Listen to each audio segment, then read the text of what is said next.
Hey everyone, and welcome back. If you've ever found yourself wasting precious time hunting down the same colors across different screens or struggling to keep your designs consistent, you're in the right place. Today I'm going to show you exactly how to set up your global color styles and palette in Figma, using some handy templates and tools from the Figma community. By the end of this tutorial, you'll be able to quickly and confidently manage all your project colors in one place, saving yourself a ton of hassle down the road. So let's dive right in. First off, we're going to leverage the power of the Figma community. This is one of my favorite features. It's like a treasure trove of resources made by other creative people just like you and me.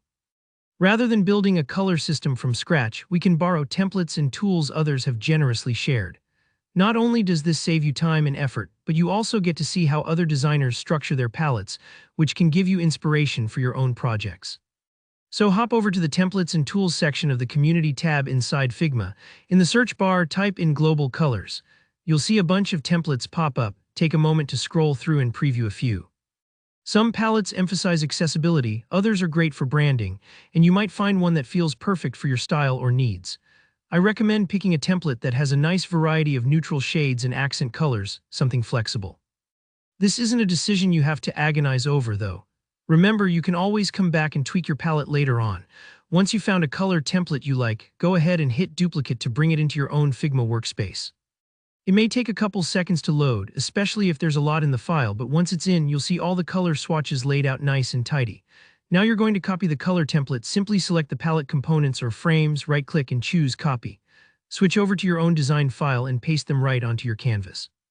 And just like that, you've imported a ready-made color palette that's ready to become the backbone of your design system. Here comes the crucial part, turning these pretty swatches into reusable global color styles, which is where Figma really shines for organization. Select one of the swatches, then head over to the right side panel and find the Styles section. Click the plus button to create a new style. Now, naming is important here. Give it a clear, descriptive name like Primary Blue or Light Gray 100, something that'll make sense to future you or to your teammates months from now. Next, use the color picker to select the specific color from your palette swatch, ensuring there's no confusion or accidental color mismatches. After you've created the first color style, keep going. Work your way through the rest of your palette, making a new style for each color. This is a bit repetitive, but it's totally worth it. Think of it as planting seeds for a much easier workflow later on. Don't worry if you're not sure about every color name right now. You can always rename styles as your project evolves. Take your time and remember, these global color styles are going to save you countless clicks in the future. And that's it. With your global color styles all set up in Figma, you can now apply them to text, backgrounds, buttons, anything really, in just a couple of clicks, and any change you make will update everywhere that style is used.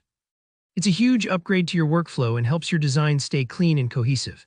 Thanks for following along.